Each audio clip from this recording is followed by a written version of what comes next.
ওরে বাটপার, এই দেখি বাটপারিতে আমার চেয়েও এগিয়ে। তার মানে ওর পায়েও কিছু হয়নি, অভিনয় করছিল। মা মা জানো তোমার জামাই বাবা যে আজকে কি করেছে? কি করেছে?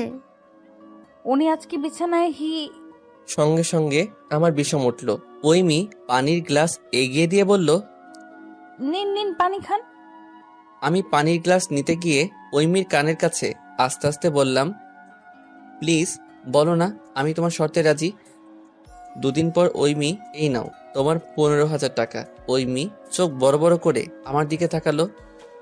ওই রকম করে তাকাচ্ছ কেন? আরে বাবা চিন্তা করো না, তোমার বাবার থেকে নেইনি, আমার এটিএম কার্ডে টাকা ছিল। ওইমি হাসার চেষ্টা করে বলল, আমি তো মজা করছিলাম। আমি টাকা দিয়ে কি করব?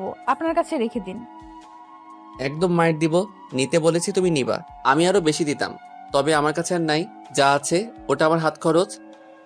আমার ফোনটা ওকে দিয়ে বললাম, এই ফোনটা রাখো তোমার কাছে, আমার নাম্বারটা সেভ করে দেওয়া আছে, যখন কথা বলতে ইচ্ছে করবে মিস কল দিবে। আপনার ফোন আমাকে দিলে আপনি কোন ফোন ইউজ করবেন?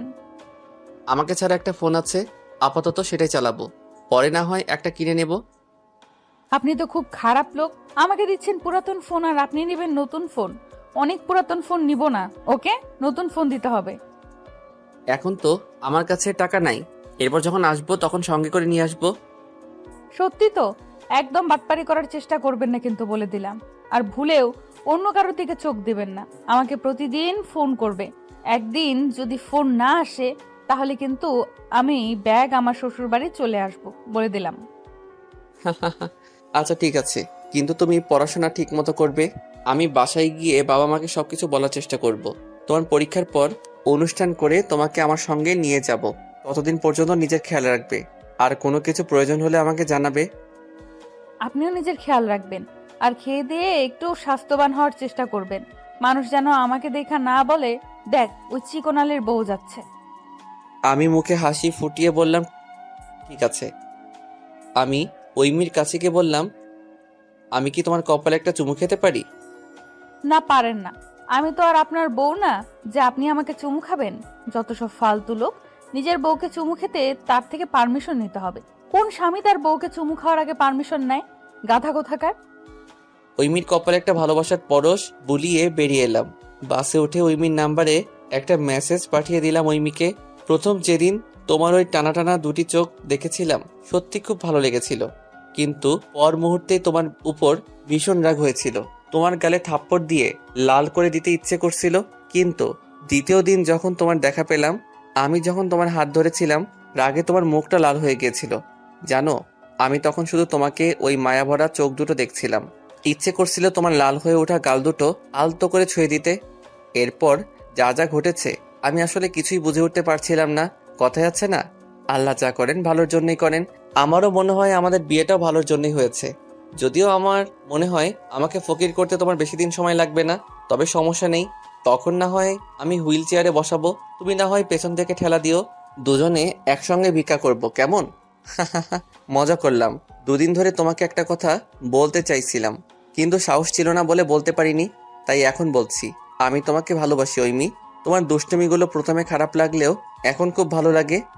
জানো ওইমি, তুমি যখন ঘুমিয়ে থাকো তোমাকে তখন পৃথিবীর সবচেয়ে সুন্দরী মেয়ে মনে হয়। তাই আমি তোমাকে না জানিয়েই আমার সুন্দরী বউটার কিছু ছবি উড়িয়েছি, যেগুলো আমি আমার সঙ্গে করে নিয়ে যাচ্ছি। আমার দুষ্টু বউটাকে একটা কথা বলতে ভুলে গেছি। তুমি যখন বেডে আর আমার প্যান্টে পানি ঢালছিলে, আমি কিন্তু তখন জেগেছিলাম। আমি তো শুধু আমার দুষ্টু বউটার দুষ্টুমিগুলো দেখছিলাম। আমি ওই মুহূর্তে যদি অভিনয় না করতাম, তাহলে হয়তো তোমার হাসি মাখা মুখটা দেখতে পেতাম না। তুমি হয়তো এত আনন্দিত হতে না।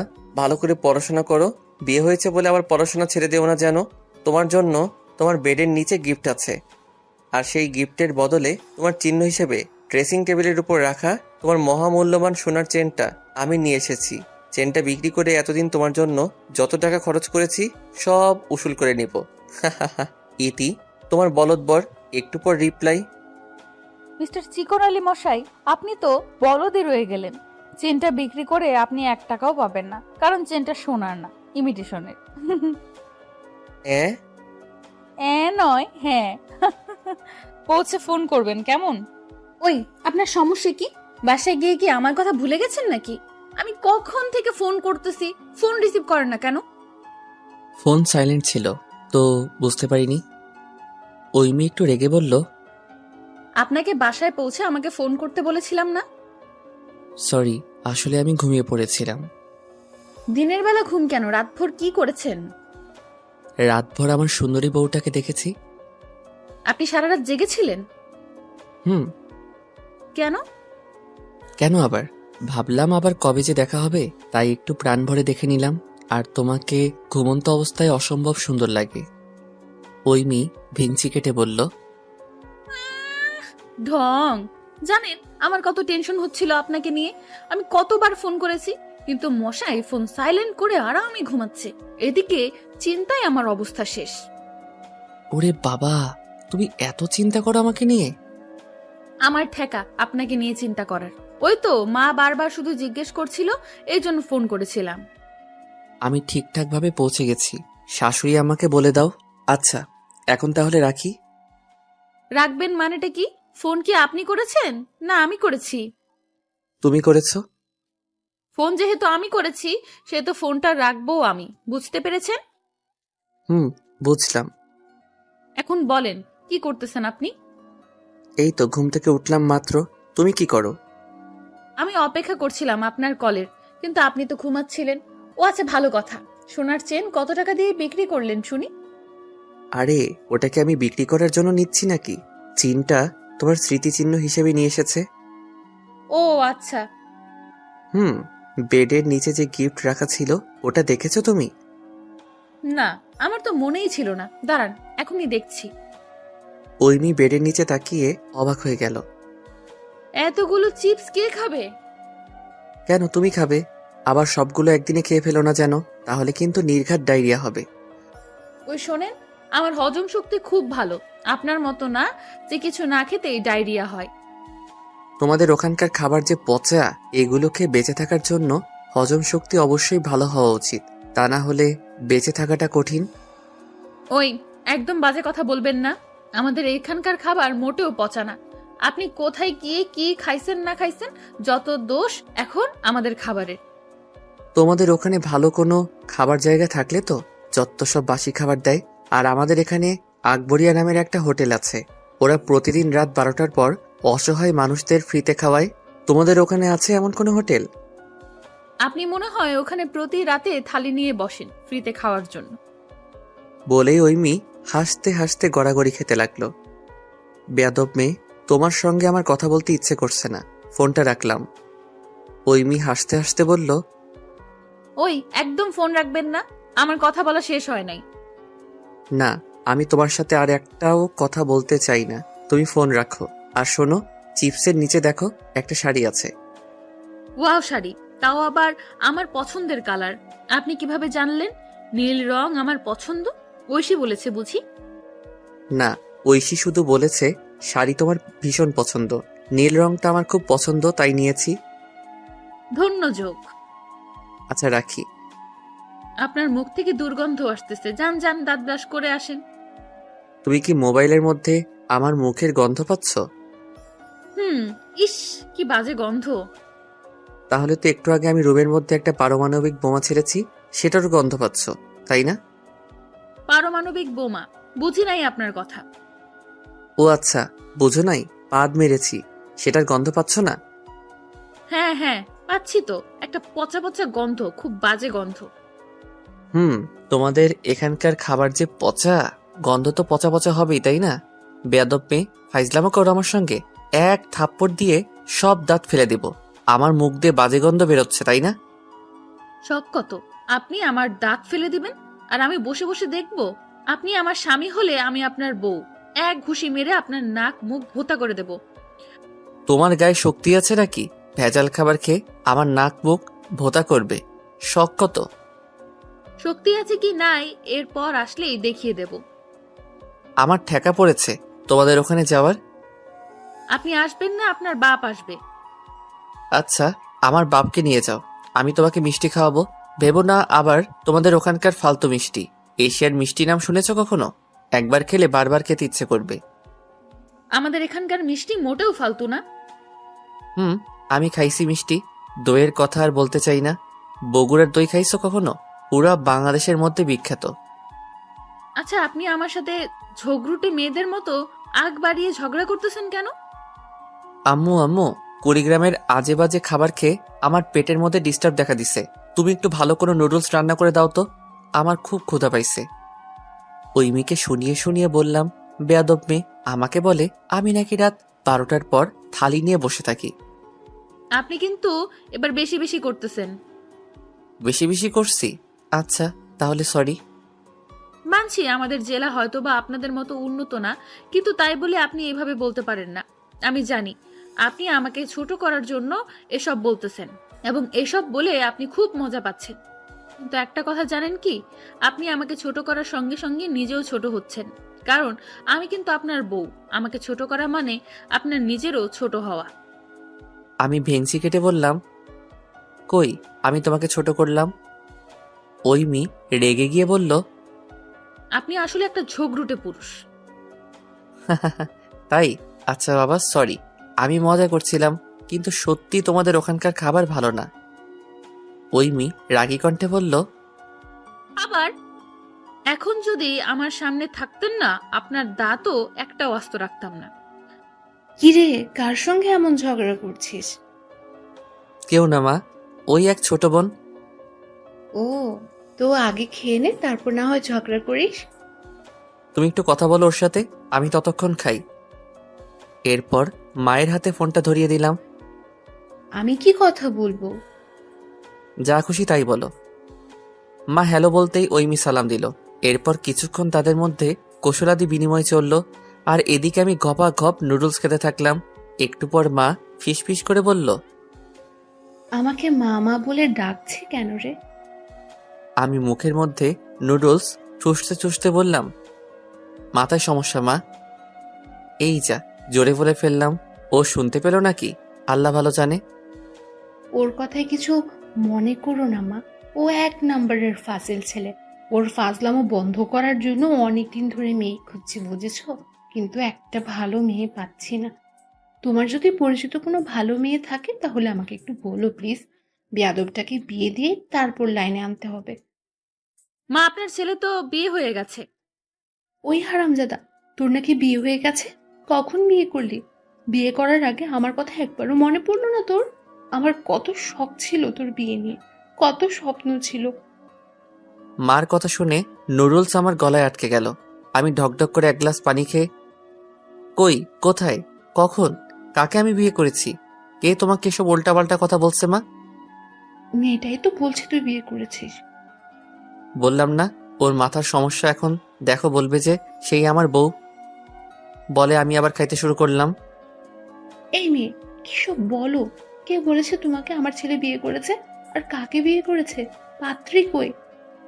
ওই মি কাদো কাদো গলায় বলল, মা, আমি পাত্রী। আপনার ছেলে আমাকে বিয়ে করেছে। কিছুদিন আগে আমাদের বিয়ে হয়েছে। বা, বেশ ভালো তো। তো তুমি ওই গাধাটার সঙ্গে আসতে পারোনি? কোথায় লুকিয়ে রেখেছে গাধাটা তোমাকে? তাড়াতাড়ি এখানে চলে আসো, ওকে দুজন মিলেই সাইজ করবো। আমি মার হাত থেকে ফোনটা কেড়ে নিয়ে বললাম, ইস মা, ও তো ফাজলামো করতেছে। তুমি আমার কথা কেন বিশ্বাস করতেছো? আর বললাম তো ওর মাথার একটু সমস্যা। বাবা, আমার মনে হয় মেয়েটা ভালোই। আর যদি মাথার সমস্যা হয়, কোনো সমস্যা নেই, মানসিক ডাক্তার দেখাবো। তুই যদি বিয়ে করে থাকিস তাহলে মেয়েটাকে বাসায় নিয়ে আয়। মেয়েটা কি সুন্দর মিষ্টি করে কথা বলে, আমার আর একলা একলা ভালো লাগে না। মা বললাম তো ও আমার ছোট বোন হয়। তুমি এখন যাও তো। কুত্তা, আমি আপনার বোন হই তাই না? ছোট বোন? আমার মাথায় সমস্যা আছে তাই না? আপনার অবস্থা যদি আমি খারাপ না করছি তাহলে আমার নাম ওই মিনা। তুমি আমার কচু করবে, আমারে পাইলে তো আমার অবস্থা খারাপ করবা। তুমি কি ভেবেছিলে মাকে বিয়ের কথা বলে আমাকে বকা খাওয়াবে? এত সহজ না। আর মা আমার বিয়ের কথা জানতে পারলে সবচেয়ে বেশি খুশি হবেন। সো স্যাড, তোর পরিকল্পনা বৃথা গেল। আপনি খবরদার আমাকে কল দিবেন না। আমি কখন তোমারে কল দিলাম? তুমি তো আমারে কল দিছো। ঝগড়াটে পুরুষ, চিকনালির টাকলা শয়তানের নানা। নিজের বাড়ি যেয়ে খুব সাহস বেড়ে গেছে। একবার শুধু পাই, তারপরে আমিও বোঝাবো মজা। আর একটা কথা, আমি তোরে কল দিব না, তুইও আমারে কল দিবি না। ছি ছি, স্বামীরে কেউ তুই তোকারি করে? বাবা মা তোমার শিক্ষা দেয়নি? মেয়ে একটা জঘন্য গালি দিয়ে ফোনটা কেটে দিল। 1 মাস পর গত 1 মাসে আমিও ওকে কল দেইনি, মেয়েও আমাকে কল দেয় নাই। কল দেয়নি বললে একদম ভুল হবে, শুরুর দিকে কয়েকদিন কল করেছিলাম, কিন্তু মেয়ে কল রিসিভ করে নাই। এরপর থেকে ওর সব খবরাখবর ঐশীর কাছ থেকে নিতাম। বরাবরের মতো আজও ঐশীকে কল দিলাম, কিন্তু ঐশী কল রিসিভ করে কোনো কথা বলে না। ও, বুঝতে পেরেছি, তোমার খারুশ বোন তোমার পাশে আছে, তাই তো? আচ্ছা থাক, কথা বলতে হবে না, আমি যেটা বলি সেটা শোনো। আমি কুরিয়ারে তোমার বোনের জন্য একটা গিফট পাঠিয়েছি। ওই বক্সের মধ্যে তোমার গিফট আছে, ওটা কিন্তু আগে বের করে নিও, তা না হলে দেখা যাবে তোমার ওই হিংসুরে বোনটা তোমার গিফটটা নিয়ে নিয়েছে। কুত্তা, আমি খারুস, আমি হিংসুক, তাই না? সরি, রং নাম্বার মনে হয়। এই খবরদার ফোন রাখবেন না। আপনার শালীর সঙ্গে কথা বলতে কোনো সমস্যা হয় না, আর বউকে ফোন দিতে আপনার সমস্যা, তাই না? আপনার শাশুড়ির সঙ্গে কথা বলতে পারেন, শ্বশুরের সঙ্গে কথা বলতে পারেন, শালীর সঙ্গে মজা মেরে গল্প করতে পারেন, আর আমাকে ফোন দেওয়ার আপনার সময় হয় না, তাই না? আমার বান্ধবীর বর প্রতি রাতে আমার বান্ধবীকে গান শুনিয়ে ঘুম পাড়িয়ে দেয়, আর আপনি গান শোনানো তো দূরের কথা, একবার ফোন দিয়ে জিজ্ঞাসাও করেন না আমি ভালো আছি কি মন্দ আছি, বেঁচে আছি নাকি মরে গেছি। বলতে বলতে মেয়ে কেঁদে উঠল। পাগলি মেয়ে, কাঁদছো কেন? আমি তো তোমার খবর সবসময় নিচ্ছি, তুমি তো একবার আমাকে ফোন দিলা না। আমি অভিমান করেছিলাম আর স্বামীর দায়িত্ব তার স্ত্রীর অভিমান ভাঙানোর, কিন্তু আপনি তো আস্ত একটা ঝগড়ুটে পুরুষ, শুধু গায়ে পড়ে ঝগড়া করতে পারেন আপনি, বউয়ের রাগ অভিমান কিছুই ভাঙাতে পারেন না। সরি, আমি অনেক অনেক দুঃখিত। আপনার সরি আপনার কাছে রাখেন, আপনাকে 10,000 টাকা জরিমানা দিতে হবে। ইস, শখ কত! টাকা কি গাছে ধরে, চাইলে পাওয়া যায়? আমি অত কিছু জানি না, 10,000 টাকা না দিলে আপনার খবর আছে বলে দিলাম। আচ্ছা, যে ফোনটা তোমার জন্য পাঠিয়েছি ওটা তাহলে আমার শালিকাকে দিয়ে দিও, আর আমি তোমাকে 10,000 টাকা পাঠিয়ে দিব। পাগল নাকি? আমার ফোন আমি কেন ওকে দিতে যাব? আপনার যদি এতই ওকে দেওয়ার শখ হয় তাহলে ওকে নতুন একটা কিনে দেবেন, সমস্যা কি? এরপর থেকে শুরু হয় নতুন সমস্যা। মেয়েকে প্রতি রাতে গান শুনিয়ে অথবা গল্প বলে ঘুম পাড়িয়ে দিতে হতো। ওর বান্ধবী স্বামী নাকি প্রতিদিন তাই করে, তাই আমাকেও করতে হবে। কি জ্বালা বলেন তো। 20 দিন পরে কথা, রাতে ওর সঙ্গে কথা বলতে বলতে আমি হঠাৎ করে বললাম, মেয়ে, আমি যেমন তোমাকে খুব ভালোবাসি, তুইও কি আমাকে সেরকম ভালোবাসো? না, আমি কেন আপনাকে ভালোবাসতে যাব? আমি তো আপনার ছোট বোন। ওটা তো আমি মজা করে বলছিলাম।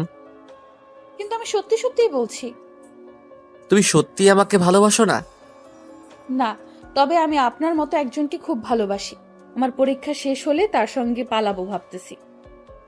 আচ্ছা, ডিভোর্স পেপার পাঠিয়ে দিও, আমি সাইন করে দেব। ডিভোর্স লেটার মানে কি? আমি মেয়েকে আর কথা বলার সুযোগ না দিয়ে কলটা কেটে দিলাম এবং সঙ্গে সঙ্গে ফোনটা বন্ধ করে রাখলাম। রাগে আমার মাথা ফেটে যাচ্ছে। ওর জন্য কত কি করলাম, আর ও বলে ও নাকি অন্য কাউকে ভালোবাসে। বেয়াদব মেয়ে, অন্য কাউকে যদি ভালোবাসিস তাহলে ঘুমের মধ্যে কেন বারবার জড়িয়ে ধরতিস? আমি যখন ঘুমিয়ে থাকতাম কেন তুই আমাকে চুমু দিতি? অসভ্য মেয়ে। রাতে আর ঘুম হলো না। এতদিন ধরে রাত জেগে বেয়াদবটার সাথে কথা বলেছি, সেই অভ্যাসটা কি আর সহজে ছাড়ানো যায়? 2 দিন পর ফোন অন করতেই দেখি মার নাম্বার থেকে কল এসেছে। আমি তরাং করে রিসিভ করলাম। মাও দেখি কোনো কথা নেই, বার্তা নেই, চটাং চটাং করে আমাকে গালি দিতে শুরু করলো। ওই হারামজাদা, তোর লজ্জা শরম বলতে কিছু নেই? মা, তুমি আমার মতো একজন নিরীহ মাসুম বাচ্চাকে গালি দিচ্ছ, এটা কি ঠিক? না, তোকে গালি দিতে যাবো কেন? তোকে তো চুমু খাওয়া দরকার। বেয়াদব ছেলে, তুই যে বিয়ে করেছিস সেটা একবার আমাদের জানিয়েছিস? নাউজুবিল্লাহ, আস্তাগফিরুল্লাহ, এসব বাজে কথা তোমাকে কে বললো? আমি কি কখনো তোমাকে না জানিয়ে এমন কোন কাজ করতে পারি? কেউ মনে হয় আমাকে ভাইরাল করার জন্য এসব গুজব রটেছে। মা, তুমি বিশ্বাস করো, আমি বিয়ে টিয়ে করি নাই। রাখ তোর বিশ্বাস। তোর বাবা তোর উপর চরম ক্ষেপে আছে, তোকে নাকি বাড়িতে ঢুকতে দেবে না। সমস্যা নাই, শ্বশুর বাড়িতে চলে যাব। আমার শাশুড়ি আম্মার হাতের রান্না খুব মজা। ওই হারামজাদা, এই না তুই বললি যে কেউ তোর বিপক্ষে ষড়যন্ত্র করছে, তুই নাকি বিয়ে করিসনি? তাহলে শ্বশুর বাড়ি কোথা থেকে এলো? নাউজুবিল্লাহ, আমি শ্বশুর বাড়ির কথা বলছি? মা, আমার মনে হয় গালতিসে মিস্টেক হয়ে গেছে। বিয়ে মানুষ করে নাকি, শুধু প্যারা আর প্যারা। তুই তো বিয়ে করিসনি, তাহলে তুই কিভাবে জানলি? আরে এমনিতে বললাম, না মানে আমার মনে হলো আর কি। একদম আমার সঙ্গে নাটক করবি না, সত্যি করে বল ঘটনা কি। বকা দিবে না তো? না, সত্যি বললে কিছু বলবো না। মা, তোমাকে সেদিন আমার বন্ধু আরিফের বিয়ের কথা বলেছিলাম না? ওই যে গ্রামে ঘুরতে যে যাকে গ্রামবাসীরা জোর করে বিয়ে দিয়েছে, আর সে তার বাবা মাকে ভয়ে কিছু বলতে পারিনি। ওই ঘটনা আরিফের না, আমার সাথে ঘটা কাহিনীগুলোই বলেছিলাম। হারামজাদা, তুই বাড়ি আয় আগে। তোকে যদি মায়েরা পেট সোজা না করছি, তাহলে আমিও তোর মা না। দেখো মা, রাগ করবা না তুমি। তুমি কিন্তু বলছো সাহস করে বিয়ের কথাটা বাবা মাকে বলতে, কিন্তু আমি তো এখনো সাহস করে উঠতেই পারি নাই, তাই বলি নাই। তাই বলে তুই বিয়ে করে বউকে বাপের বাসায় রেখে দিবি? আমাদের বললে কি আমরা তোকে খেয়ে ফেলতাম? বরং আমরা আরো ধুমধাম করে বিয়ের ব্যবস্থা করতাম। গাধা কোথাকার। যাই হোক, যা হবার হয়ে গেছে। এখন তুই বাসায় আয়, আমরা অনুষ্ঠান করে বউকে আমাদের বাসায় নিয়ে আসবো। প্রথমত, এখন আমার অফিস ছুটি দিবে না, আর ওই স্বপ্ন মাথা থেকে ঝেড়ে ফেলে দাও। কেন? ওই বেয়াদব মেয়ে আমাকে পছন্দ করে না, সে নাকি অন্য একটা ছেলেকে ভালোবাসে। ও, এই জন্য তুই ওকে ডিভোর্সের কথা বলছিস? তো কি বলবো, সে অন্য একটা ছেলেকে ভালোবাসে, তার সঙ্গে পালাবে, তাই আমি বললাম আচ্ছা ঠিক আছে, ডিভোর্স লেটার পাঠিয়ে দিও, আমি সাইন করে দিব। কি ঠিক করিনি? মেয়েটা তো তোর সঙ্গে মজা করেও বলতে পারে। তুই ওর পুরো কথা না শুনে কল কেটে দিয়েছিস, এরপর আবার ফোন বন্ধ করে রেখেছিস। এটা কি তুই ঠিক করেছিস? আমার মনে হয় না মজা করেছে। বাই দ্য ওয়ে, তুমি এসব কিভাবে জানলে? কারণ তোর সুন্দরী বউ আমার সামনে বসে কাঁদতে কাঁদতে পদ্মা মেঘনা ভাসিয়ে দিচ্ছে। নাউজুবিল্লাহ, আস্তাগফিরুল্লাহ।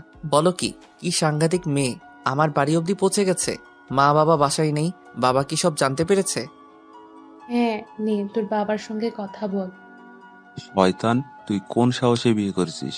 তোর এত বড় স্পর্ধা, তুই কাউকে কিছু না জানিয়ে একা একাই বিয়ে করে ফেলেছিস। বিশ্বাস করো বাবা, আমি বিয়ে করতে চাইনি, কিন্তু আমাকে জোর করে বিয়ে দিয়েছে। বাবা, আমি ওখান থেকে পালিয়ে আসতে চেয়েছিলাম, কিন্তু আমার মাথায় বন্দুক ঠেকিয়ে বিয়ে দিয়েছে।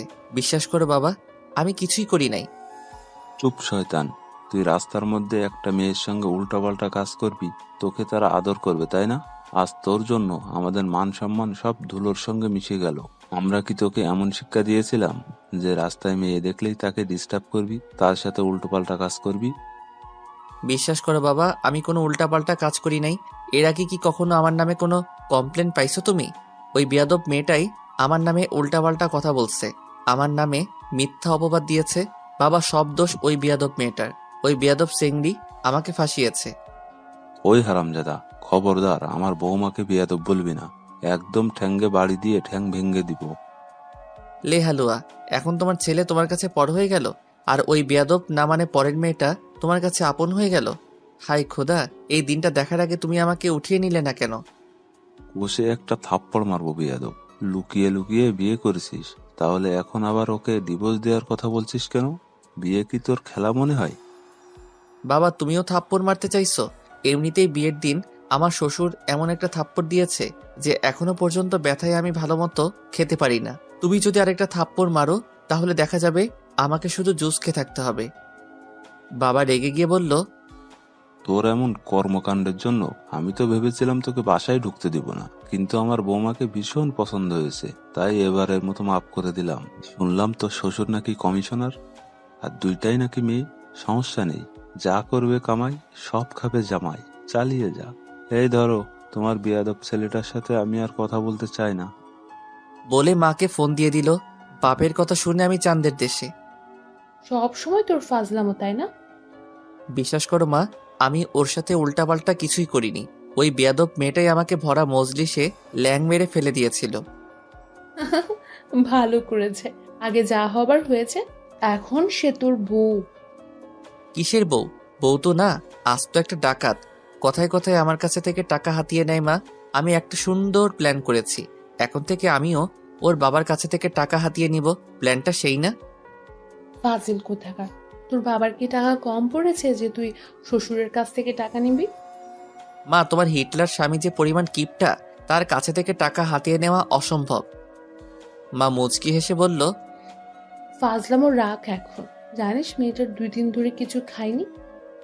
ওই মেয়েটা 1 নাম্বারের মিথ্যাবাদী মা। মিথ্যা কথা বলতেছে তোমাদের। দেখো গিয়ে লুকিয়ে লুকিয়ে ঠিকই পেট পূজা করে এসেছে। একদম চুপ থাক। মেয়েটা খুবই অসুস্থ, এখানে আসার পর থেকে বমি করছে। কিছুক্ষণ আগে মাথা ঘুরে পড়ে গিয়েছিল। কিন্তু আমি তো কিছু করি নাই, তাহলে কিভাবে কি হলো? অঙ্কুর, ফাজলামো বন্ধ কর।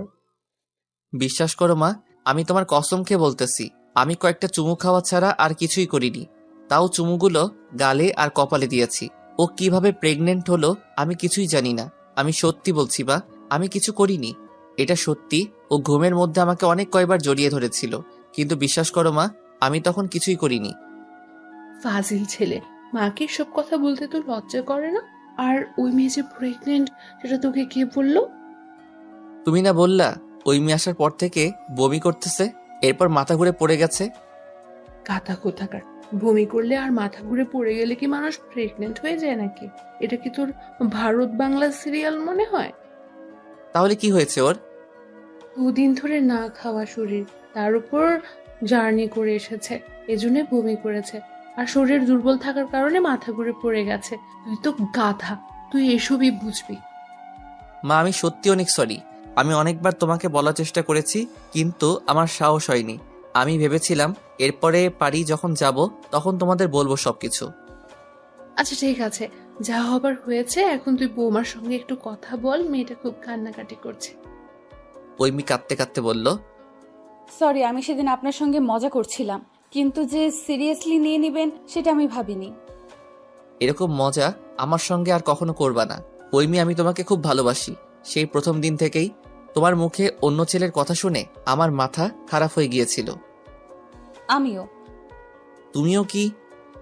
ওই যে আপনি যেটা বললেন সেটাই। তো বলো সেটা। মা আছেন সামনে, কিভাবে বলবো? আমার লজ্জা করে, আমি বলতে পারবো না। ওরে আমার লজ্জাবতী বউরে, স্বামীকে ভালোবাসি কথাটা বলবে, তাতে আবার লজ্জা? জানেন, আপনার মুখের ডিভোর্সের কথা শুনে আমি আর কিছুই মুখে দিতে পারিনি। আমি কতবার আপনাকে ফোন করেছি, কিন্তু আপনি ফোন বন্ধ করে রেখেছিলেন। আগে তো আমার পুরো কথা শুনতেন, তা না শুধু শুধু রাগ করতেন। জানেন আমি কত কষ্ট পেয়েছি? আমাকে কষ্ট দেওয়ার জন্য আপনার উপর 10,000 টাকা জরিমানা ধার্য করা হলো। জো হুকুম মহারানী কটকটি। ওই, আপনি আমাকে কটকটি বললেন কেন? আমার নাম নিশাত আনিতা ওইমি।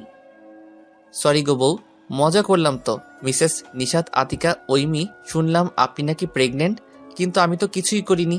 তাহলে কিভাবে কি হলো? মিথ্যাবাদী!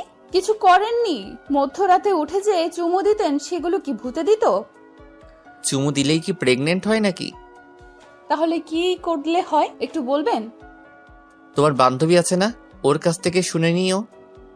না, আমি আপনার কাছেই শুনবো। বেহায় মেয়ে, এখন তোমার লজ্জা লাগলে না? তোমার সামনে মা নেই। না গো প্রাণের স্বামী, আমি এখন আপনার রুমে শুয়ে আছি। আসতে না আসতেই আমার রুমটাও দখল করে নিয়েছো। খবরদার, রুমের কোনো কিছু উল্টা পাল্টা যেন না হয়।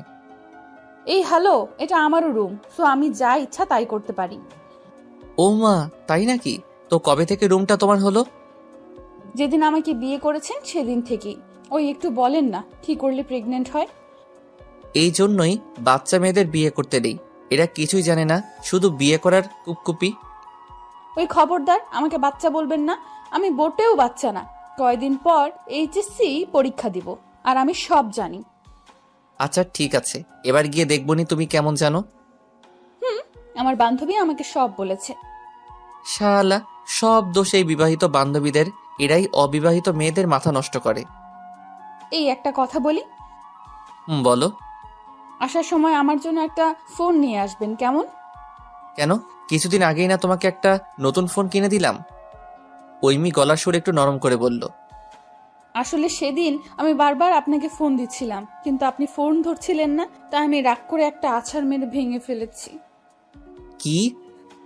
ওরে ভাই, কে আসো, আমাকে ধরো। এখন আমার মাথায় ঘুরতেছে। 21,999 টাকার ফোন আছাড় মেরে ভেঙে ফেলেছে। হাই খোদা, এটা বউ না টাকা খরচ করার মেশিন? বুঝতে পারছি, আজ থেকে পার্ট টাইম জব হিসেবে আমাকে একটা থালা হাতে রাস্তায় নামতে হবে। আপনি রাস্তায় নামেন না, যেখানে খুশি সেখানে নামেন, সেটা একান্তই আপনার ব্যক্তিগত বিষয়, কিন্তু আসার সময় আমার জন্য একটা ফোন নিয়ে আসবেন কেমন? এই তোমার স্বামীর প্রতি ভালোবাসা? আমি রাস্তায় থালা নিয়ে নামবো, তোমার কষ্ট হবে না? না, আমার কেন কষ্ট হবে? তবে হ্যাঁ, বুড়ো বয়সে আমি কিন্তু আপনার হুইল চেয়ার ঠেলতে পারবো না, বলে দিলাম। তুই তো আচ্ছা পাশা হৃদয়ের মানুষ। আমি রাস্তায় থালা নিয়ে নামবো, আর তুমি পায়ের উপর পা উঠিয়ে বসে বসে খাবে? এটা কখনোই হতে দেওয়া যাবে না। আমি থালা নিয়ে রাস্তায় নামলে তোমাকে ঝোলা নিয়ে রাস্তায় নামাবো। ফাজলামি রাখেন, আসার সময় আমার জন্য প্লিজ ফোন নিয়ে আসবেন। আমি আর কোনো ফোন কিনে দিতে পারবো না তোমাকে। কিনে দিতে পারবেন না তাহলে অন্যের ফোন চুরি করে দেবেন কেমন? তবু আমার ফোন লাগবে। কি সাংঘাতিক বউ, স্বামীকে বলতেছে চুরি করতে। আল্লাহ, এমন বউ যেন আমার শত্রুর কপালেও না জোটে। ফাজলামও রাখেন, ফোন কিন্তু আনবেন। আমি কোনো ফোন টোন আনতে পারবো না। তোমার ফোনের প্রয়োজন হলে তোমার আব্বার কাছ থেকে নাও। ঐমি জোর গলায় বলল। কেন বাবার কাছ থেকে নেব কেন? আপনি কিনে দিবেন। একটা ফোনে যদি কিনে দিতে না পারেন তাহলে বিয়ে করেছেন কেন? লে হালুয়া, বিয়ে করার সময় কি কোনো কন্ট্যাক্ট ছিল নাকি? বউ মাসে মাসে ফোন ভাঙবে আর আমার মাসে মাসে ফোন কিনে দিতে হবে তাকে? ওই এমন করেন কেন? একটাই তো ফোন ভাঙছি, আপনার কসম খেয়ে বলছি আর কখনো ফোন ভাঙবো না। নাউজুবিল্লাহ, এখনই তুমি কসম ফিরিয়ে নাও। আমার কসম খাওয়ার কোনো প্রয়োজন নেই, তবে চাইলে তোমার বাবার কসম খাইতে পারো। আমার বাবার কসম কেন খাইতে যাব? পরে যদি ভেঙে ফেলি, তখন যদি আমার বাবার কিছু হয়? মানে যত ফাড়া সব আমার উপর দিয়ে পার হবে, তাই তো? স্বামী মরলে মরবে, কিন্তু বাপের কিছু হওয়া চলবে না। কি সাংঘাতিক বউ! ওই শোনেন না, আপনার বাড়ি চলে আসেন। একা একা তো আর ভালো লাগছে না। বরের বাড়িতে প্রথম এলাম, অথচ বর বাড়িতে নেই।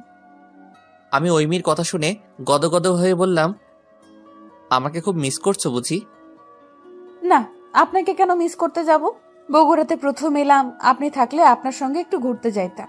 ঘুরে ঘুরে দেখতাম কি কি আছে আপনার এই বগুড়াতে। আমি তো মেয়ে মানুষ, আমি তো আর একা একা ঘুরতে যেতে পারি না। আপনি থাকলে ভালো হইতো। মেয়েরা আসলে স্বার্থপর হয়, আর তুমি এই পৃথিবীর সবচেয়ে বড় স্বার্থপর মেয়ে। স্বামী যে বউকে রেখে এত দূরে আছে, বিয়ের পর বউ ছাড়া থাকা যে কি কষ্টের, আমি যে কত কষ্ট পাচ্ছি সেটা নিয়ে তোমার কোনো মাথা ব্যথা নেই। তুমি আমাকে ডাকছো বগুড়া শহর ঘুরে দেখার জন্য। ফাজিল কোথাকার! খবরদার, বকা দেবেন না। শ্বশুর মশাইকে বলে দেব, তখন আপনাকে প্যাদানি দেবেনি। আসতে না আসতেই শ্বশুরকে হাত করে ফেলেছো, সাবাস, তোমাকে দিয়েই হবে। ওই আসেন না, অন্তত 2 দিনের জন্য আসেন। কতদিন হলো আপনাকে দেখি না। একটু দেখা দেখি হবে দুজনে, একসাথে একান্ত কিছু সময় কাটাতে পারবো, একটু ঘুরোঘুরি করতে পারবো। আপনাদের এখানে তো অনেক ভালো রেস্টুরেন্ট আছে, সেখানে গিয়ে দুজনে মজা করে খাবো, কত মজা হবে। আমি মনে মনে বললাম, দেখা করাটা বাহানা মাত্র। তোমার আসল ধান্দা তো আমার টাকা খরচ করে আমাকে ফকির বানানো। সরি গো, এই মাসে ছুটি পাওয়া সম্ভব না। তুমি বরং তোমার শ্বশুর শাশুড়ির সঙ্গে ঘুরে এসো। ঐমি ফিসফিস করে বলল, শ্বশুরের টাকা কি আর সেভাবে খরচ করা যায় নাকি? আমি তোমার পরীক্ষার আগে গিয়ে একবার দেখা করে আসব। সে তো এখনো অনেক দেরি। আমি কি এতদিন ধরে এখানে থাকবো নাকি? আমি তো আর কিছুদিন পরে আমাদের বাসায় চলে যাব। তো কি হয়েছে, আমি তোমাদের বাসাতেই যাব তোমার সঙ্গে দেখা করতে। তখন না হয় 2-3 দিন থাকবো ওখানে। এই না, আপনি খবরদার আমাদের বাসায় আসবেন না। কেন কেন? তোমাদের বাসায় যাব না কেন?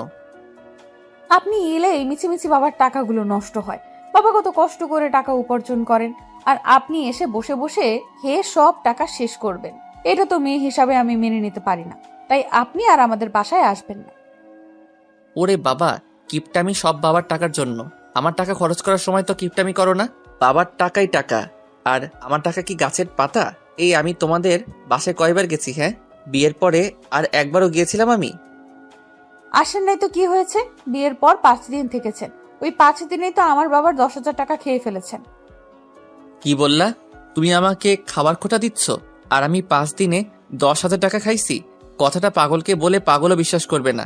প্রথম দিন তো খাওয়াইছি ঠান্ডা ভাত, এরপরের দিন তোমাদের বাগানের শিম ভাজি, এরপরে খাওয়াইছো মূলা ভাজি। সেইটা খাইয়া আমার পেটের যে কি সমস্যা কি আর বলবো। এরপর খাওয়াইছো আলু ভাজি, আলু ভর্তা আর ডাল, যেগুলো খাইয়া আমার হাগা ডাইরেক্ট হয়ে গেছিল। মিথ্যাবাদী! তাহলে গরুর মাংস, খাসির মাংস, মুরগির মাংস সেগুলো কি আপনার ভূতে খাইছে? 1 কেজি গরুর মাংস 5 দিন ধরে খাওয়াইছো, তার আবার বড় বড় গল্প। আর খাসির মাংসের কথা কি বলবো, ওটা খাসি ছিল নাকি ভেড়ার মাংস আল্লাহ ভালো জানে। আর মুরগির কথা তো কিছু বললামই না। বুড়া পাকিস্তানি মুরগি কই থেকে যেন চুরি করে নিয়ে এসেছিলা, তুমি ভালো জানো। মাংসটা সিদ্ধ হয়নি, ওই, একদম ফালতু কথা বলবেন না। 4 কেজি গরুর মাংস ছিল, 3 কেজি খাসির মাংস ছিল, আর 2টা বড় বড় দেশি মুরগি। এখন মনে হচ্ছে আপনাকে খাসির মাংসের বদলে পাঁঠার মাংস খাওয়ানো উচিত ছিল, আর দেশি মুরগির বদলে ব্রয়লার মুরগি খাওয়ানো উচিত ছিল। এমন ভাব করতেছে যেন সবগুলো আমি একাই খাইছি, আর তোমরা চেয়ে চেয়ে শুধু সবই দেখেছো। আমি তো খাইনি।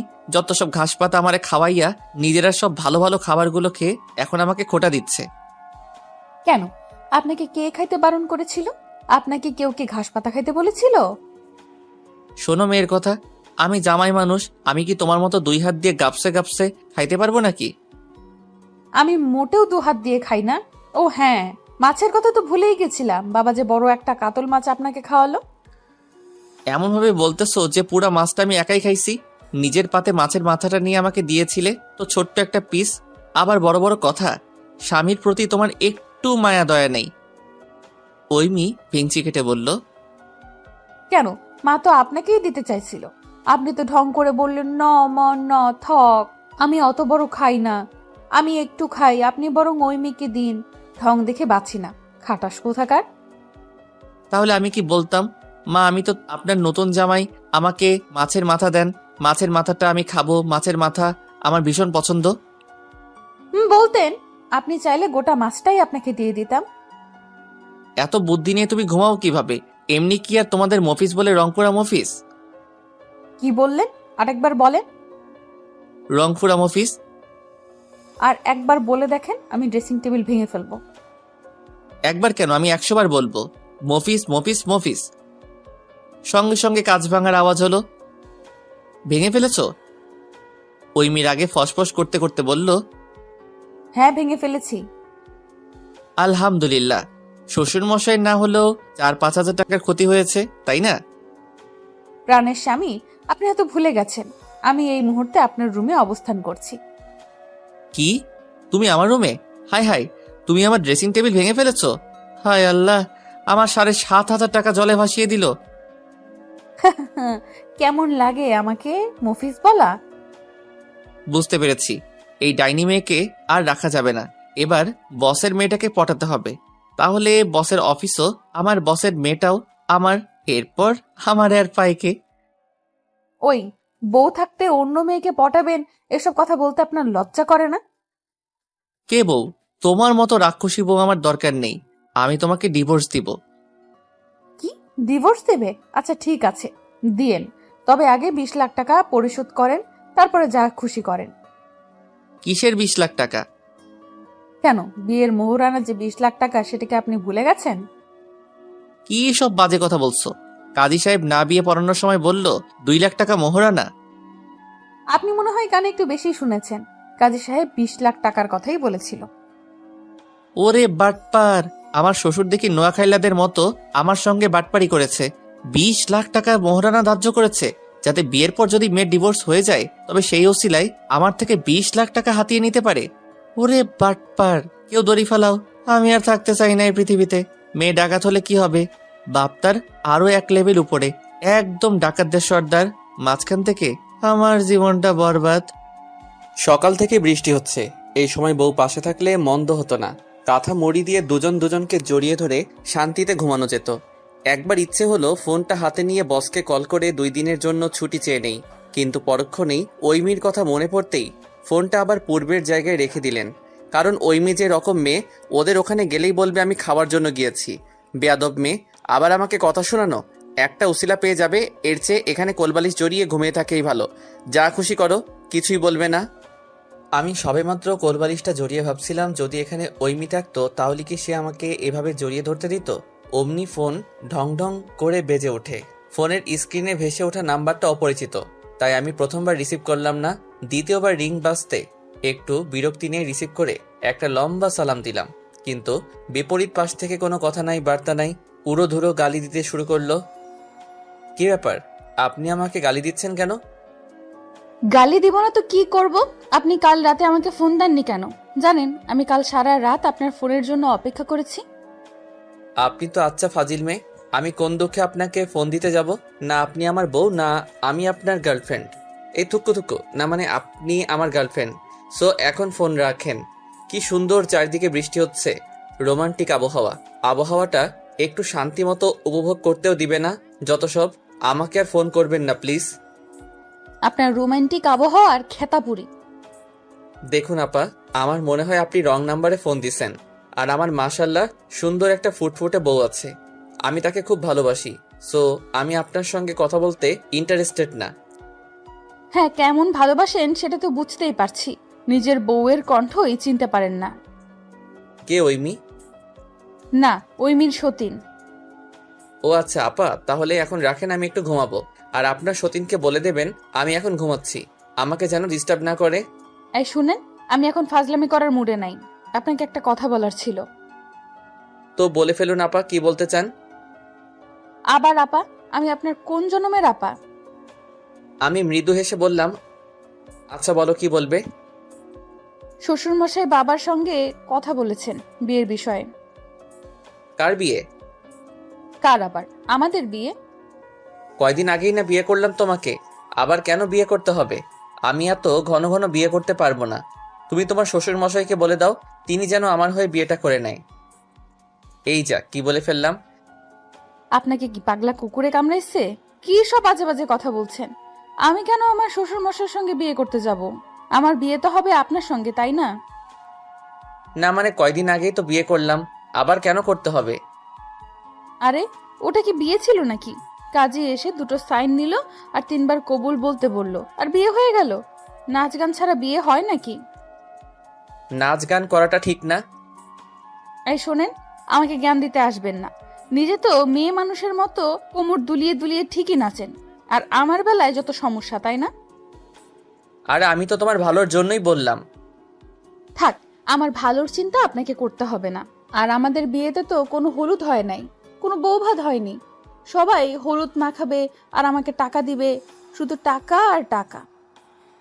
আমি মনে মনে, আচ্ছা তার মানে টাকা হাতিয়ে নেওয়া হলো আসল মতলব। আত্মীয় স্বজন সবাই আসবে, সবাই একসাথে হই হুল্লোড় করবে, কত মজা হবে। প্রত্যেক মানুষেরই বিয়ে নিয়ে অনেক স্বপ্ন থাকে, আমারও আছে। কিন্তু এত অনুষ্ঠান করতে হলে তো তোমার বাবার অনেক টাকা খরচ হবে। হলে হবে, আমার বাবার টাকা খরচ হবে।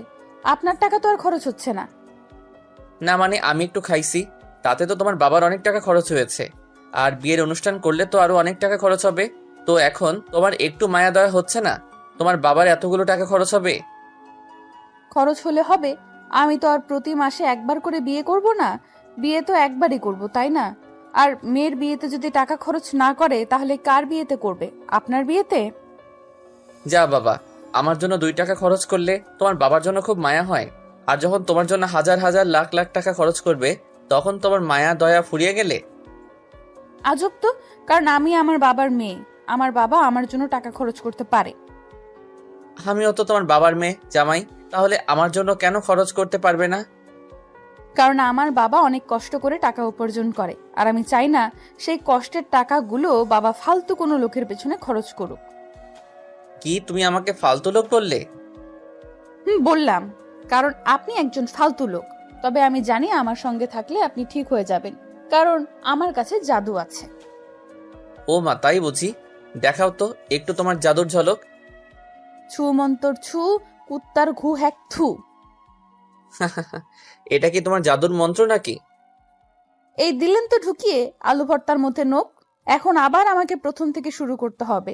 ছু মন্তর ছু, কালা কুত্তার ঘু, ঘু হ্যাক থু, চেন খুলে যা ফু। ওইমির মন্ত্র শুনে আমি হাসতে হাসতে বেডের উপর গড়াগড়ি খেতে লাগলাম।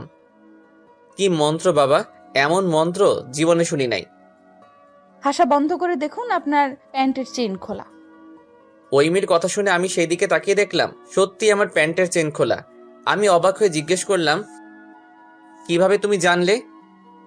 ওই যে বললাম না, আমার কাছে জাদু আছে। কচু আছে, এগুলো সব ধান্দাবাজি। আমি একটু আগে বাথরুমে গেছিলাম, তখন হয়তো চেইন লাগাতে ভুলে গিয়েছি। এমনি কি আপনাকে ফালতু লোক বলেছি? আপনি ফোনে কথা বলতে বলতে বাথরুমে গেছেন। আপনার একটুও লজ্জা করে না? ঘেন্না লাগে না আপনার? লজ্জার কি আছে? তুমি তো আর ফোনের মধ্যে দিয়ে দেখতে পারছো না। আর তুমি তো আমার বউ, তুমি দেখলে তো সমস্যা নেই। ছি, কথার কি ছিরি, অসভ্য লোক একটা। শরম লজ্জা বলতে কিছুই নেই। শোনেন, যে জন্য ফোন করেছিলাম, আমার পরীক্ষার পরে বিয়ে, এই কয়দিন যত আনন্দ করার করে নিন। বিয়ের পর আমার আঁচলে বেঁধে রাখবো, কোথাও যেতে দেব না। আমি তোমারে ছাড়লে তবে না তুমি আমারে যেতে দেবে? তাই বুঝি?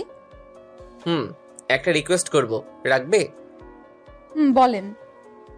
জানি তোমার একটু কষ্ট হবে, তবু একটু রান্নাটা শিখো প্লিজ। আমার হাতের বাজে রান্না খেয়ে খেয়ে আমি অতিষ্ঠ হয়ে উঠেছি। সারাদিন ডিম ভাজি খেতে খেতে একদিন আমি না ডিম ভাজি হয়ে যাই। ওইমি মৃদু হেসে বলল, আচ্ছা ঠিক আছে, আমি শিখে নেব, আপনাকে এত টেনশন করতে হবে না। তবে আমি রান্না করার সময় আপনি যদি বাসায় থাকেন তাহলে কিন্তু আমাকে সাহায্য করতে হবে। এরপর আমাকে পেছন থেকে জড়িয়ে ধরে আদর করতে হবে, নাটকগুলোতে যেরকম ভাবে সেরকম করে। আমি মনে মনে বললাম, ইস রে, এই স্টার জলসা ছোট্ট ছোট্ট মেয়েদেরকেও পাকনা বানায় ফেলেছে। তবে এটা একদিকে আমার জন্য ভালোই হয়েছে। আমার বড় বলার শখ, আমার বউ রান্না করবে আর আমি তাকে, থাক আর বললাম না, লজ্জা করে। ওইমি বলছিলাম কি, তোমার পরীক্ষা তো এখনো 1 সপ্তাহ বাকি। আমি এখন যদি তোমাদের ওখানে যাই তাহলে কি তোমার সমস্যা হবে? না মানে সকাল থেকে বৃষ্টি হচ্ছে তো, পরিবেশটা খুব রোমান্টিক। এই রোমান্টিক পরিবেশ তুমি পাশে থাকলে মন্দ হতো না। কিন্তু তুমি তো এখন এখানে আসতে পারবে না, তাই ভাবলাম আমি যাই, তোমার সঙ্গে একটু দেখা করে আসি। আসতে পারেন, তবে একটা শর্ত আছে, আমার সঙ্গে উল্টো পাল্টা কোনো কিছু করতে পারবেন না। এই দিলে তো রোমান্টিক মোডটা নষ্ট করে। আচ্ছা যাও। আর যাব না? অবশ্য না যাওয়াটাই ভালো, আমার টাকাগুলো বাঁচবে। মিছিমিছি টাকা খরচ করে অতদূর যাওয়ার দরকার আছে? কই ঢাকা আর কই কুড়িগ্রাম। আচ্ছা ভালো করে পড়াশোনা করো, হাতি প্লাস আনতে হবে। যত সব ফালতু। এত পড়ে কে যে বড়লোক হয়েছে। ওইমি খিলখিল করে হেসে বলল, না না, আপনি আসেন, আপনাকে খুব দেখতে ইচ্ছে করছে। বউকে দেখার জন্য একটু না হয় টাকা খরচ করলেন, আপনি চলে আসেন, আপনার জন্য স্পেশাল আদর অপেক্ষা করছে। আমি খুশিতে গদগদ হয়ে বললাম, ও মা সত্যি তুমি আমাকে স্পেশাল আদর দিবে? ওই মেয়ে একটু লজ্জা লজ্জা ভাব করে বলল। হ্যাঁ সত্যি। এরপর আর আমাকে পাইকে ডাইরেক্ট বসকে ফোন করলাম। কাঁদো কাঁদো ভাব করে বললাম, বস আমার বউয়ের যক্ষা হয়েছে, হাঁটতে হাঁটতে জীবন শেষ, আমার 2 দিনের ছুটি খুব দরকার বস। কি বলেন? যক্ষালে তো কাশি হওয়ার কথা শুনেছি, হাগাহাগি কোনো ব্যাপার ঘটে এটা তো জানা ছিল না। ওসব তো ডায়রিয়ার লক্ষণ। সরি বস, কাশতে কাশতে বলতে গিয়ে ভুল করে হাঁটতে হাঁটতে বলে ফেলেছি। বস আমার 2 দিনের ছুটি খুব দরকার। বস আমার বউটা মরার আগে শেষবারের মতো আপনাকে দেখতে চাই, না মানে আমাকে দেখতে চাই। কথাটা বলতে বলতে কান্না করে দিলাম, আর কাজ হয়ে গেল। আপনি কাঁদবেন না প্লিজ, যক্ষা ভালো হয় ছোটবেলায় টিভিতে দেখেননি? আপনার স্ত্রী ইনশাআল্লাহ সুস্থ হয়ে উঠবেন। আপনার ছুটি মঞ্জুর করা হলো, আপনি টেনশন করবেন না। আপনার জন্য আমি এখন একটা প্লেনের টিকিটের ব্যবস্থা করে দিচ্ছি। আমার আর পাইকে, একেই বলে সোনার উপর সোহাগা। 10 ঘন্টা রাস্তা, 1 ঘন্টায় ঢাকা টু সৈয়দপুর। আমার কতদিনের সব প্লেনে চড়ার। এর আগে অবশ্য নেপাল যাওয়ার সময় উঠেছিলাম, সে অনেকদিন আগের কথা। সৈয়দপুর নেমে ওখান থেকে বাসে করে কুড়িগ্রাম এলাম। শ্বশুর বাড়িতে ঢুকতেই ওই মেয়ে আমাকে দেখে ভূত দেখার মতো চোখ দুটো বড় বড় করে তাকিয়ে রইল। দুপুর গড়িয়ে সন্ধ্যা সন্ধ্যা গড়িয়ে রাত চলে এলো, তবু আমার বউয়ের স্পেশাল আদরের কোনো খবর নেই। রাতে রুমে এসে আবার সেই বই খাতা নিয়ে পড়তে বসলে এদিকে আমি বিছানায় ছটফট করতে করতে ঘুমিয়ে গেলাম। 2 দিন এভাবে কেটে গেল। শাশুড়ি আম্মা আমার জন্য সুন্দর সুন্দর সুস্বাদু পিঠা বানিয়েছিলেন। ইস, আমার যে কত খেতে ইচ্ছে করছিল, কিন্তু ওই বেয়াদব মেয়েটার খাবারের খোঁটা দেওয়ার জন্য আমি শ্বশুর বাড়ির একটা কিছু মুখে দেই নাই। এদিকে 2 দিন ধরে হোটেলের জঘন্য খাবার খেয়ে খেয়ে আমার পেটের অবস্থা খারাপ। শালা এখানে আসাটাই বৃথা। না ভালো মন্দ কিছু খেতে পারলাম, না বউয়ের স্পেশাল আদর পেলাম। শ্বশুরবাড়ি থেকে ঢাকার উদ্দেশ্যে বের হব, ঠিক এমন সময় ওই মেয়ে আমাকে তার ঘরে নিয়ে গিয়ে তার গোলাপি ঠোঁট দুটো আমার দিকে এগিয়ে আলতো করে ছুঁয়ে দিল। সঙ্গে সঙ্গে আমার শরীরের সমস্ত লোম দাঁড়িয়ে গেল। কোথায় ছুঁয়েছিল সেটা বলতে পারবো না, আমার লজ্জা করে। ওই মেয়ে আমার বুকে মুখ গুজে বলল, বাকিটুকু বাসর রাতের জন্য রেখে দিলাম। দেখতে দেখতে সময় পেরিয়ে গেল। ওই মেয়ের পরীক্ষা শেষ হয়ে গেল। কাল আমার বিয়ে, সবার দাওয়াত রইল। গিফট আনতে ভুলবেন না কিন্তু, গিফট ছাড়া কিন্তু কাউকে ঢুকতে দেব না। বাসর ঘরে বউয়ের সামনে বসতে ঠাস করে একটা চর মেরে দিল আমার গালে। আমি ফ্যাল করে কিছুক্ষণ তার দিকে চেয়ে রইলাম। এরপর একটু রেগে বললাম, কি হলো, তুমি আমাকে মারলে কেন? ও মা, মারলাম কই? আপনার গালে মশা পড়েছিল, আমি তো মশাকে তাড়ালাম। আপনি আমার একমাত্র স্বামী, মশা আপনার রক্ত খাবে আর আমি বউ হয়ে সেটা চেয়ে চেয়ে দেখবো? এটা কি ঠিক হবে বলুন? আমাকে মেরেছিলেন ভুলে গেছেন? আমি তো আসতেই মেরেছি, আপনি মেরে আমার গাল লাল করে দিয়েছিলেন। তোমার গালেও মনে হয় মশা পড়েছে। আমি একটু তাড়াই। ঐমি গালে হাত দিয়ে বলল, এই খবরদার, আজকে আমাকে মারবেন না। আপনি প্রথম বাসর রাতে আমাকে মেরে আমার গাল লাল করে দিয়েছিলেন, সেজন্য আমিও থাপ্পড় মেরেছি। আপনিও মেরেছেন, আমিও মেরেছি, এখন কাটাকাটি। আমি মুচকি হেসে ঐমির কানের কাছে মুখ নিয়ে ফিসফিস করে বললাম, আচ্ছা কাটাকাটি, এখন একটু চোখটা বন্ধ করো তো। কেন চোখ বন্ধ করতে হবে কেন? খুনটুন করবেন নাকি?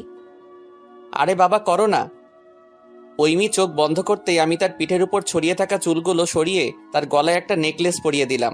এরপর আলতো করে ওর কাঁধে ঠোঁটের ছোঁয়া দিলাম। ঐমি কেঁপে উঠল। বৌমা, এত সুন্দর নেকলেস! হ্যাঁ, এটা তোমার বাসরাতের উপহার। এর আগে তো দিতে পারি নাই, তাই এবার দিলাম। এখন আমার পা ছুঁয়ে সালাম করো। ঐমি মুখ বাঁকিয়ে বলল, পা ছুঁয়ে সালাম করতে আমার বয়ে গেছে। আগে বললে করতাম, গিফট পেয়ে গেছি, এখন আর করে লাভ কি বলেন? তবু আপনি আমার প্রাণের স্বামী, আপনি যখন বলেছেন তখন না হয় সালাম করলাম। বলে আমার পা ছুঁতে নিলেই আমি ওর হাত ধরে বললাম, সালাম করতে হবে না। ঐমি চলো ছাদে যাই, আজকের চাঁদটা অনেক সুন্দর। চলো দুজন মিলে চন্দ্রবিলাস করি। আচ্ছা চলুন। অর্ধেক সিঁড়ি অবধি উঠে ঐমি বলল, আপনি তো আচ্ছা লোক, নতুন বউকে কোলে করে ছাদে না উঠিয়ে নিজেই চটাং চটাং করে উঠে যাচ্ছেন। মুভি টুভি কি আপনি দেখেন না? মুভিতে নায়ক কত সুন্দর করে নায়িকাকে কোলে উঠিয়ে ছাদে নিয়ে যায়। আনরোম্যান্টিক গাধা একটা। আমি ভেঙচি কেটে বললাম, ওঠো ওঠো, একটু কষ্ট করে ওঠো, ওজনটা একটু কমবে। আমার ওজন কমই আছে, আপনার গায়ে শক্তি নেই বুঝতে পারছি। লুচ্চা মার্কা স্বামী কোথাকার। আমি ঐমিকে পাজা কোলা করে কোলে উঠিয়ে নিলাম। ঐমি আমার গলা জড়িয়ে গালে একটা চুমু দিয়ে বলল, ধন্যবাদ। আমি খুশিতে গদগদ হয়ে ছাদে উঠে দোলনায় গিয়ে বসে পড়লাম। পুরো ছাদ জুড়ে রং বেরঙের বাতি জ্বলছে। বিয়ে উপলক্ষে আমার কিপটা বাপ টাকা খরচ করতে কোনো কিপটামি করে নাই। দুজন দোলনায় বসে বসে গল্প করছিলাম। ঐমি আমার কাঁধে মাথা রেখে আকাশের পানে চেয়ে প্রশ্ন করলো, আচ্ছা মুরগির ডিম পারে, হাঁস ডিম পারে, তাহলে মানুষ কেন ডিম পারে না?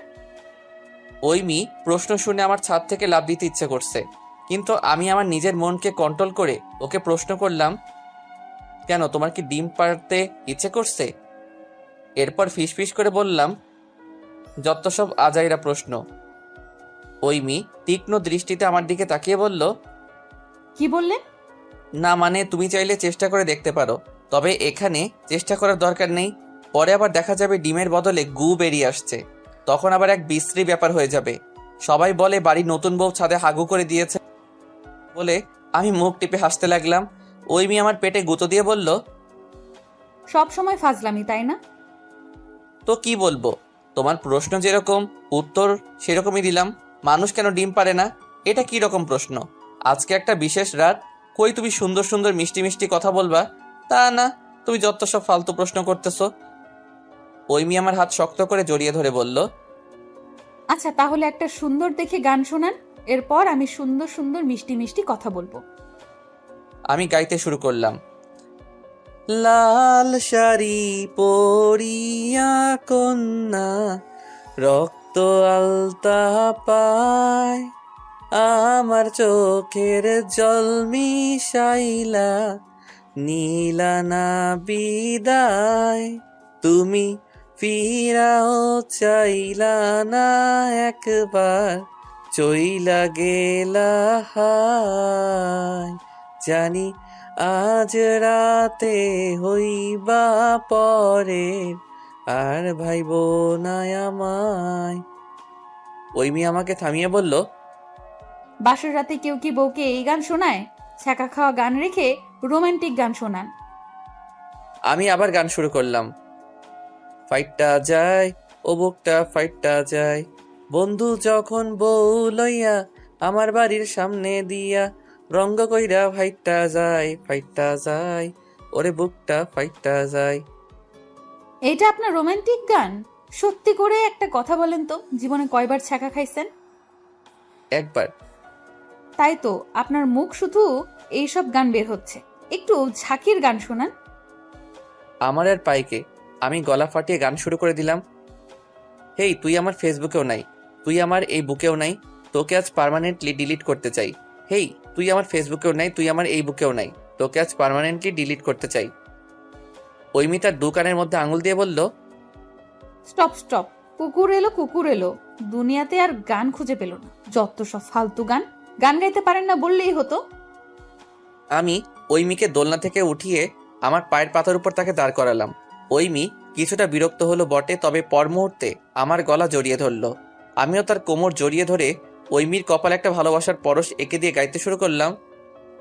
ও এক লড়কি কো দেখা তো ऐसा लगा, एक लड़की को देखा तो ऐसा लगा, जैसे खिलता गुलाब, जैसे शायर का ख्वाब, जैसे उजली किरण, जैसे बन में हिरान, जैसे चांदनी रात, जैसे नरमी की बात, जैसे मंदिर में हो एक लड़की को দেখা তো ऐसा लगा। গান শেষ হওয়ার পূর্বে ঐমি আমার মুখটা বন্ধ করে দিল। কি দিয়ে বন্ধ করছে সেটা আপনারা যে যার মতো করে কল্পনা করে নিন। ওসব বলতে আবার আমার লজ্জা করে।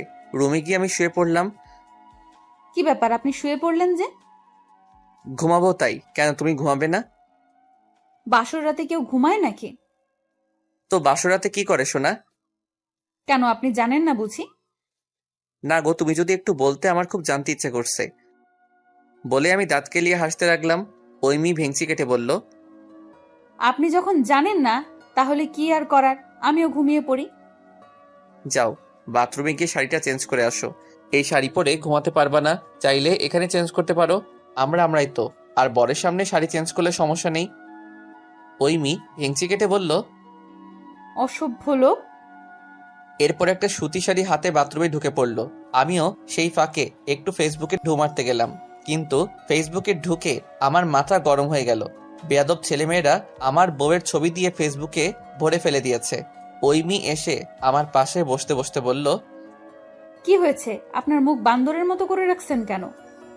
আমি ঐমির হাতে ফোনটা দিয়ে বললাম, দেখো বেয়াদব মেয়েরা তোমার ছবি দিয়ে ফেসবুকে নিউজ ফিড ভরে ফেলেছে।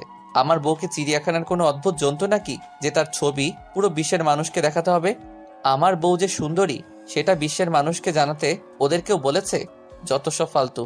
আমার বউকে দেখার অধিকার শুধু একমাত্র আমার রয়েছে, আর অন্য কোনো পরপুরুষের না। আচ্ছা, এখন এসব নিয়ে কথা বলে লাভ আছে? যা হবার হয়ে গেছে। আমি তো এটাই ভেবে পাই না, মেয়েরা ফেসবুকে ছবি কেন দেয়? নিজের সৌন্দর্য অন্য মানুষকে দেখানোর কি প্রয়োজন? তারা কি জানে না তাদের সুন্দর রূপখানা দেখার অধিকার একমাত্র তাদের স্বামীর আছে, অন্য কোনো পরপুরুষের নেই? তাহলে ফেসবুকে ছবি দিয়ে শুধু শুধু গুনাহ কামাই করার কোনো মানে আছে? যত সব। এই তুমি খবরদার ফেসবুকে তোমার ছবি দিবা না। তোমার ফেসবুক আইডি খোলারই কোনো প্রয়োজন নাই। আচ্ছা, বাসর রাতে কি আমরা এসব কথা বলে রাতটা পার করে দিব? না, কাছে আসো, আদর করি। সকাল হতে না হতেই ঐমি আমাকে ডাকতে লাগলো। এই শুনছেন, এই শুনছেন? আমি ধরপড় করে উঠে বসে চোখ ডলতে ডলতে বললাম, হ্যাঁ বলো, কি হয়েছে? ঐমি মুখে একটু লজ্জা লজ্জা ভাব এনে আমার হাত তার পেটে রেখে বলল, আমার মনে হয় আমি প্রেগনেন্ট। আমি তীক্ষ্ণ দৃষ্টিতে ওর দিকে তাকিয়ে বললাম, হাই হাই, বলো কি? এক রাতের মধ্যে কিভাবে সম্ভব? ঐমি শাড়ির আঁচল দিয়ে মুখ ঢেকে বলল, আমি কিভাবে জানবো? তবে সকাল থেকেই আমার খুব আচার খেতে ইচ্ছে করছে। তো আচার খাওয়ার সঙ্গে প্রেগনেন্টের কি সম্পর্ক? আরে, আপনি দেখি কিছুই জানেন না। আমার বান্ধবী বলেছে মেয়েরা যখন প্রেগনেন্ট হয় তখন খুব আচার খেতে ইচ্ছে করে।